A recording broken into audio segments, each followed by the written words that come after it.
Hi there, in this lesson we're going to look at dividing algebraic expressions or algebraic terms. Again, I've broken up into easy, medium and hard. So let's look at this first one. Now before we look at this, I'm just going to get this idea here. If you do 7 divided by 7, then the answer is just 1. Okay, and again if you did 10 divided by 10, the answer is just 1. So if you take a letter and divide it by itself, let's say a divided by a, the letter stands for the number, so that looks like a 9, but a divided by a is just 1 as well, because they do stand for numbers. So if you take a letter and divide it by itself, then you just get 1. So what you can think about here is they will just, see when they divide, they will just cancel each other out to get 1, and you're just left with 12 divided by 2, which gives you 6. Easy way to do it. Again, if you think about the b divided by the b, they're going to cancel each other out because we'll get 1, and you just think of 16 divided by 4, which is 4. Again, the p's will divide by each other and cancel each other out to get 1, and then you're just doing 30 divided by 10, which is 3. Okay, moving on to slightly harder ones. Again, you can look at the a's here, and they will cancel each other out.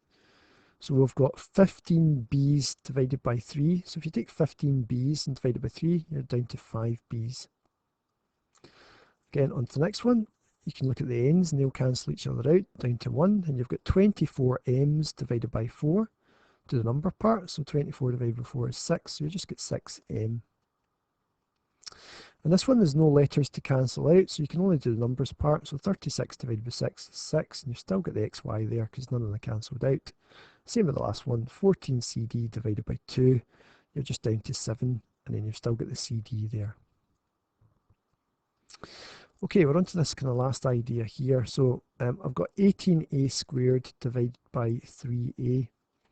Now, when you're doing a squared divided by a, then kind of what you've got here, if you think about this, imagine you thought about 7 squared divided by 7.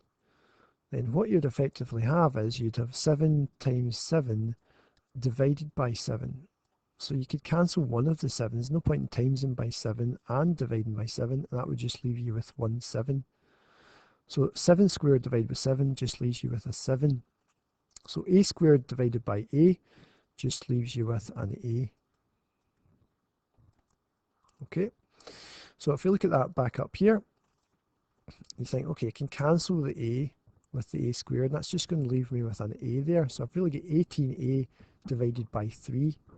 That's going to give you 6a.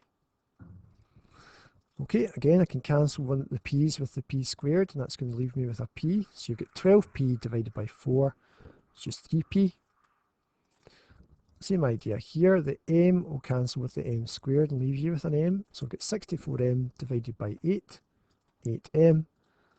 And the last one will work the same. K will cancel with the k squared, leave you with a k. And you get 56k divided by 8 is 7k.